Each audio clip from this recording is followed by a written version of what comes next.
चलो देखो बुआ, हम लोग पढ़ रहे हैं सिमिलरिटी थ्योरम। अब हमें कौन सी बुआ, angle angle angle similarity theorem. आ लिख देना, कहीं सीबीएसई में नहीं पूछेगा, है ना जी। लेकिन नहीं, इस पे क्वेश्चन तो पूछ सकता है, क्वेश्चन तो पूछवे करता, पक्का पूछता है क्वेश्चन। जब तक थ्योरम नहीं आएगा तो क्वेश्चन बनेगा नहीं, एक बात है। लेकिन क्वेश्चन है ना पूछता, अगर जो थ्योरम जिसको प्रूव करना है उससे क्वेश्चन से बनने वाला नहीं। तो देखो concept angle angle angle similarity theorem बहुत जबरदस्त है। क्या है कोची कि इफ इन टू ट्रायंगल, दो गो ट्रायंगल है तो हमको कोची करना चाहिए, दो गो ट्रायंगल बना लेना चाहिए, है ना। तो कहता है दो गो ट्रायंगल है बेटा, लेट करते हैं। एक गो ट्रायंगल ए बी सी है बेटा, ए बी सी, और दूसरा ट्रायंगल है बेटा क्या है, डी ई एफ। कहता है इन टू ट्रायंगल, दो गो ट्रायंगल के अंदर बेटा बोलता the corresponding angles are equal, the corresponding angles are equal। तो कहा है ना बेटा कि corresponding angle अगर इक्वल है, एंगल ए बराबर एंगल डी और angle B is equal to angle E and angle C equal to angle F. कहता है कि इन टू ट्रायंगल, दो ट्रायंगल के अंदर the corresponding angles are equal, corresponding angle कोई है बेटा इक्वल। बोलता है देन तब, देन क्या बेटा तब, उसके बाद there corresponding side are proportional, तो corresponding side proportional होगा। फिर बोलता hence the triangles are similar, इसीलिए दोनों त्रिभुज सिमिलर हो जाएगा। ज्यादा पुनः कहता है कि दो गो ट्रायंगल के अंदर corresponding एंगल इक्वल है, ए ए ए ए ए तीनों corresponding एंगल को दे बेटा बराबर है, तो corresponding साइड प्रोपोर्शनल होगा। और अभी भी बताए थे कि अगर जो दो गो ट्रायंगल है और दोनों ट्रायंगल, अगर जो दो गो ट्रायंगल है दोनों का corresponding एंगल इक्वल है और corresponding साइड प्रोपोर्शनल है तो दोनों ट्रायंगल को जो हो जाएगा सिमिलर। या तो दो गो ट्रायंगल सिमिलर है तो उसका corresponding एंगल बराबर होगा और corresponding साइड हो जाएगा प्रोपोर्शनल, यही ना है, हैं? एक बार फिर से सुन लो, इफ इन टू ट्रायंगल, दो ट्रायंगल के अंदर the corresponding angle are equal, अगर corresponding एंगल इक्वल होता है तब तो बोलता है their corresponding side are proportional, तो corresponding साइड प्रोपोर्शनल होगा, इसीलिए ये दोनों त्रिभुज को जो हो जाएगा सिमिलर। क्लियर समझना होगा। अब हम लोग काम करते हैं, बोलता है if in triangle, if in two triangle, तो दो गो ट्रायंगल है तो हम लोग सबसे पहले कोई काम करने का गिवन लिख बेटा, देखिए given two triangle A B C and triangle D E F, दो गो ट्रायंगल दिया हुआ इन सच दैट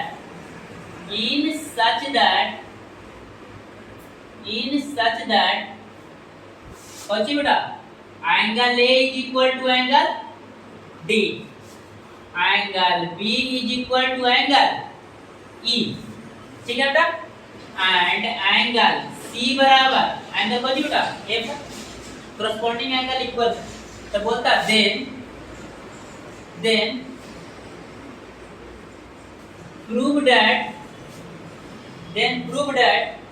कौन सी बेटा बोल AB बटा D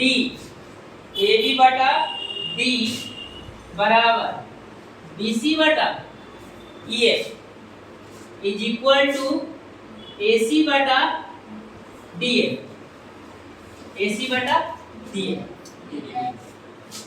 बटा DF का निकालेंगे, AC बटा DF, ठीक है। देयरफॉर क्या होगा, triangle A B C similar triangle D F. कहता है ना ये इक्वल दिया हुआ है, इसको इक्वल कर दो, अगर जो ये इक्वल है ये प्रोपोर्शनल हो जाता है दोनों ट्रायंगल कुछ हो जाएगा सिमिलर हो जाएगा। समझ में देले था बेटा कि ये दिया हुआ है कि corresponding एंगल इक्वल है, तो प्रूव करो कि इसका corresponding साइड प्रोपोर्शनल होगा। अब प्रोपोर्शनल होगा इसीलिए देयरफॉर ट्रायंगल एबीसी डीए कुछ हो जाएगा सिमिलर हो जाएगा। कोई दिक्कत था? अब देखो हम लोग काम करते हैं। ये तो इतना प्रूव करना था, तुम लोग चाहेगा तो पॉज करके इतना प्रिंट कर लेना, ठीक है? क्योंकि हम यहाँ पे इसको मिटा के अभी ना बेटा कंस्ट्रक्शन देंगे, है ना? और उसके बाद प्रूव करेंगे। कारण थोड़ा सा लंबा है थ्योरम, थोड़ा सा ना बहुत ही लंबा, ठीक है? अगर अगला तो और लंबा। अब पूरा सिमिलरिटी थ्योरम यही काम करेंगे। और सिमिलरिटी अच्छा से निकाल दी तो समझे ना कि ज्योमेट्री तुम्हारा मार्क में चलेगा। काहे कि एरिया बहुत इजी है। पाइथागोरस पलाही से कितना और गांठ दिया वो राउंड दिए उसको, उसमें दिक्कत होगा नहीं, ठीक है? मिटा है, इसको मिटाते हैं, तब प्रिंट कर लीजिएगा। आप कार्यक्रम कभी भी कर सकते हैं, छोड़ दे करेंगे, मिटा दे।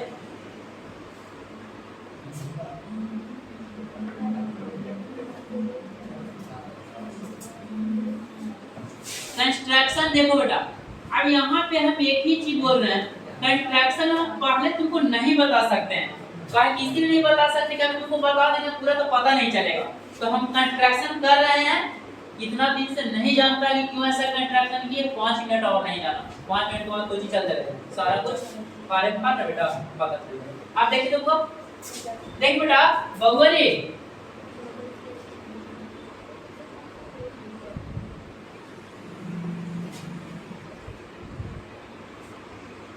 अच्छा डी तो ले ले है ना, पी क्यू ले लो, कोई दिक्कत है? तो कंस्ट्रक्शन में लेते हैं बेटा, take 2 point P and Q on DE and DF, DE and DF in such that, देखो लिखना सीखो बेटा, in such that कहता है taken 2 point P and Q on DE and DF, दो को पॉइंट लेते हैं D और DF, इस पर कर लेते हैं in such that AB के बराबर कौन सा हो जाए बेटा? D। इस पर गौर लेते हैं कि AB के बराबर क्या हो जाए? DP। एंड कौन सी के बराबर बेटा? AC के बराबर कौन सा हो जाए? DQ। AC के बराबर क्या हो जाए बेटा? G। यहाँ तक किसी को कोई दिक्कत है बेटा? इतना हम कंस्ट्रक्शन लिए, अब बोला कि ये सर AB के बराबर DP कहे लिए और AC के बराबर DQ कहे लिए, तो बोलेंगे कोची बेटा 5 मिनट इंतजार करो, 5 मिनट करना कोची बेटा, AB बटा D लाना, AB बटा D लाना। तो AB से D में रिलेशन तो हम नहीं ला सकते हैं, लेकिन DP बटा D ला सकते हैं, ना बेटा? लेकिन DP बटा D लाने के लिए हमको करना क्या पड़ेगा, इसीलिए हम कंस्ट्रक्शन लिए, ठीक है? फिर से समझो, AB बटा D मेरे को लाना, बस एक चीज को समझो ना जी, BC बटा E AC बटा D को गोली मारते हैं, हमको AB बटा D लाना है बेटा। अगर जो AB बटा D लाना है तो AB के बराबर DP मान लिए, ठीक है? अगर जो DP बटा D आ जाए, DP बटा D आ जाए, ये दोनों कुछ हो जाएगा, पैरेलल हो जाएगा। आज जैसे यही ना होना चाहिए जी, या तो ये दोनों को पैरेलल प्रूफ कर देते हैं तो DP बटा D आ जाएगा, और जैसे DP बटा D आ जाएगा तो AB बटा D भी हो जाएगा। हमको लाना कुछ ही है AB बटा T, या कह सकते बेटा DP बटा D लाना। उसको लाने के लिए बेटा PQ पैरेलल ये तुमको प्रूफ करना पड़ेगा। तो PQ पैरेलल ये होगा कैसे होगा बेटा? अगर जो ये एंगल और ये एंगल दोनों इक्वल हो जाए, तो अगर ये एंगल इक्वल हो जाएगा, कॉरस्पॉन्डिंग एंगल तो दोनों कुछ हो जाएगा, पैरेलल हो जाएगा। तो उसी को करने के लिए मैंने ऐसा कंस्ट्रक्शन लिया, AB के बराबर कुछ लिया बेटा, DP लिया, ठीक है?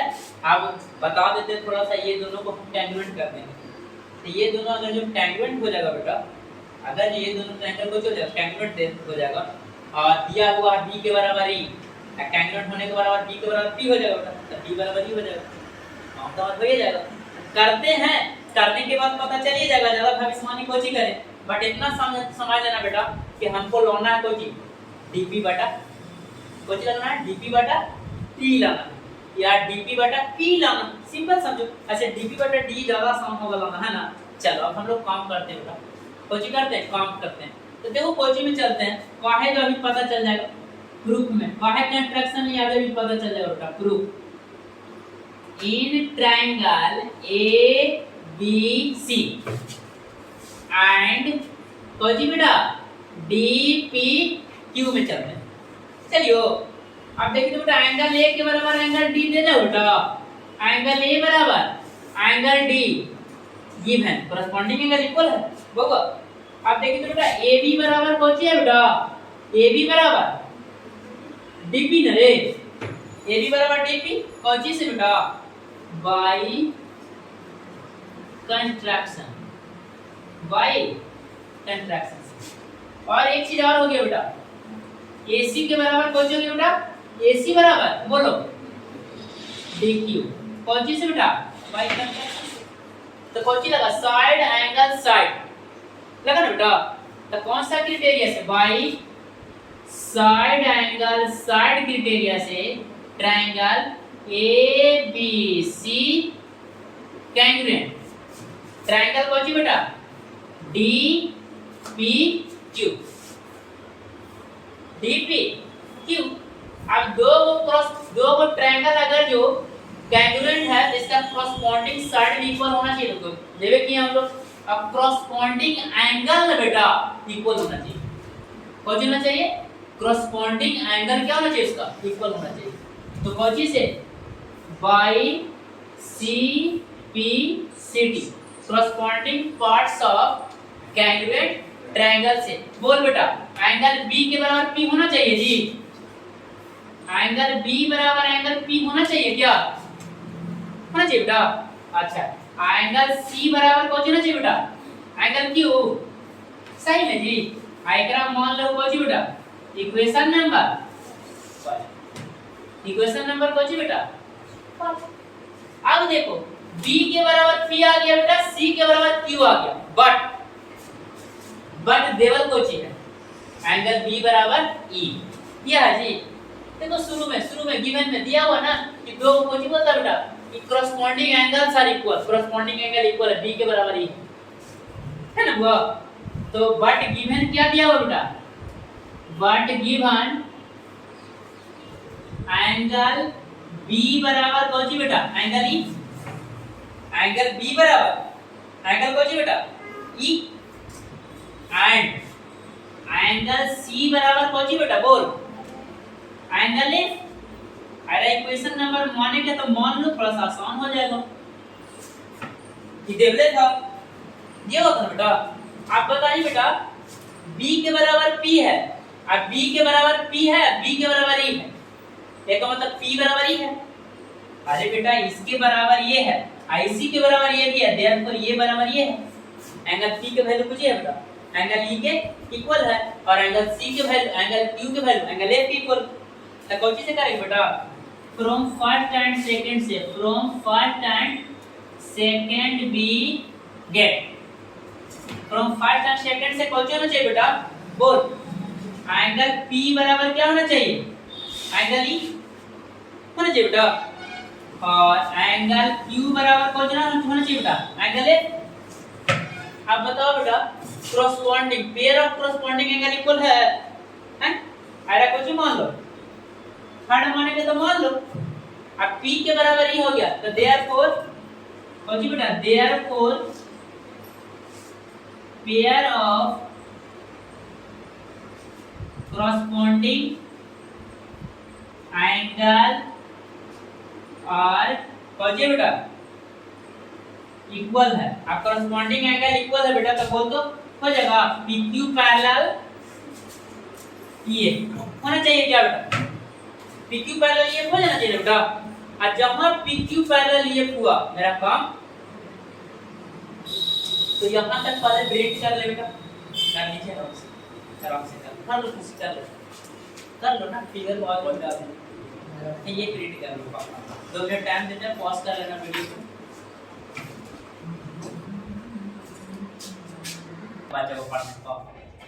चलो देखो बेटा वो कौन सी गया, PQ पैरेलल ये, अगर जो PQ पैरेलल ये हुआ बेटा, तो बाई कोची से थेल्स थ्योरम से या बाई बीपीटी से देखना कोची होगलू काम बेटा सिमिलरिटी थ्योरम के काम होगला। और तू लोग स्कूल वाला से कभी एक्सेप्ट मत करना कि तेरा सिमिलरिटी थ्योरम बताएगा, ठीक है? कौन से बताएगा? अगर बोर्डे पर नहीं हटेगा, बोर्डे नहीं सिमिलरिटी थ्योरम। तो देखिए तो बेटू बाबू रे PQ parallel EF in triangle DEF, in triangle DEF में पहुंचे हो बेटा PQ पैरेलल EF आगे लगता है। तो PQ पैरेलल EF है तो लिख सकती है DP बटा बोल बेटा बाई BPT से, BPT थ्योरम से लिख सकती है बेटा DP बटा D बोलो नहीं क्राइटेरिया मेरे आप ये बताए थे डिडक्शन में DP बटा D ही बेटा DP बटा D लिख सके ना, और क्या लिख सकते बेटा DQ बटा बोल बेटा DP बटा D और बराबर पहुंची बेटा DQ बटा DF लिख सको DQ बटा D है बेटा। आप देखो बउआ आप देखिए बेटा DP बटा D लिख सकती है बेटा और DQ बटा DF लिख सकती है। अब बताओ DP आप देखो अब DP के जगह पे DP के बराबर AB ना काट किया बेटा, हां तो DP के जगह पे AB रख दे बेटू AB अब बाटा कौन हो गया बेटा D और DQ के जगह पर कौन रख सकते बेटा AC बटा कौन बेटू DF AC बटा DF लिख सकते ना बेटा। अब देखो कौन आ गया AB बटा D बराबर AC बटा DF आ गया, ठीक है? सिमिलरली लिखेंगे आप देखो बेटा सिमिलरली लिखेंगे आप सिमिलरली बेटा लिख सकते हो AB बटा सिमिलरली AB बटा D बराबर BC बटा EF अब बराबर कौन बेटा AC बटा DF। ये तीनों कॉरेस्पॉन्डिंग साइड में कुछ हो जाएगा इक्वल रेशियो सिमिलरली करेंगे, तीनों साइड से करना बहुत टफ है, एक से करके दिखा दिए दिए कि AB बटा D के बराबर AC बटा DF है, तो सिमिलरली AB बटा D बराबर BC बटा EF बराबर कुछ हो जाएगा बेटा AC बटा DF हो जाएगा। आप देयरफॉर या हेंस लिखो हेंस आता है। आप देखो बेटा कॉरेस्पॉन्डिंग एंगल इक्वल दे रहा था और कॉरेस्पॉन्डिंग साइड इक्वल रेशियो में आ गया बेटा, तो हेंस क्या हो गया ट्रायंगल ABC सिमिलर ट्रायंगल कौन सी बेटा DEF, इसीलिए ये दोनों ट्रायंगल है बेटा कौन हो गया। आप समझना कि ये कोची एक बार रिवीजन करा लेते हैं कोची करना था बेटा। आप देखो आपको पता चल गया होगा कि AB के बराबर क्या है DP लिए थे और AC के बराबर क्या है DQ कंस्ट्रक्शन लिए थे, ठीक है? तो मैंने कुछ नहीं किया बेटा कॉरेस्पॉन्डिंग एंगल इक्वल दिया हुआ था कंस्ट्रक्शन में लिए क्या AB के बराबर DP और AC के बराबर DQ थे। और फिर क्या किया बेटा मेरा फिर टारगेट को देखना है, टारगेट मेरा क्या करना था कि अगर जो DP बटा D हो जाए DP बटा D हो जाए और AB के बराबर DP है तो AB बटा D हो जाएगा बेटा। और जैसे ही AB बटा D होगा तो मेरा काम हो जाएगा। तो इसके लिए मैंने पहले बेटा ये दोनों ट्रायंगल को ये वाला को कैलकुलेट कर दिया। अब ये कॉरेस्पॉन्डिंग एंगल इक्वल था कॉरेस्पॉन्डिंग साइड कंस्ट्रक्शन से इक्वल कर दिए और दोनों कैलकुलेट हो गया। तो इसके बराबर ये दिया हुआ था और इसके बराबर ये आ गया, तो ये बराबर ये आया। जैसे ही pair of corresponding angle equal आया तो क्या हो गया बेटा PQ पैरेलल ये, और जैसे ही PQ पैरेलल ये हो गया बेटा तो क्या कॉरेस्पॉन्डिंग साइड हो जाता है PQ पैरेलल ये के बाद बाय BPT से कॉरेस्पॉन्डिंग साइड को जो होता है इक्वल रेशियो हो जाता है। तो क्या बेटा DP बटा D हो गया और DQ बटा DF हो गया। DP के जगह पे AB रख दिए AB बटा D और AC बटा DF इक्वल आ गया। इसी तरह से AB बटा D AC बटा DF BC बटा EF इक्वल हो जाएगा और कॉरेस्पॉन्डिंग एंगल इक्वल दिया था और कॉरेस्पॉन्डिंग साइड इक्वल रेशियो में आ गया। अगर जो दो को ट्रायंगल में कॉरेस्पॉन्डिंग एंगल इक्वल हो जाए बेटा और उसका कॉरेस्पॉन्डिंग साइड इक्वल रेशियो में हो जाए तो दोनों ट्रायंगल को जो जाता है सिमिलर हो जाता है, ठीक है? आप लोग को सिमिलरिटी थ्योरम में कोई दिक्कत होना नहीं चाहिए, उसको बंद कर दो, ठीक है? फिर धीरे धीरे से थोड़ा वार्तालाप करते हैं अलग के बारे में। रह दो ले जाओ ना उसको दे दो ना।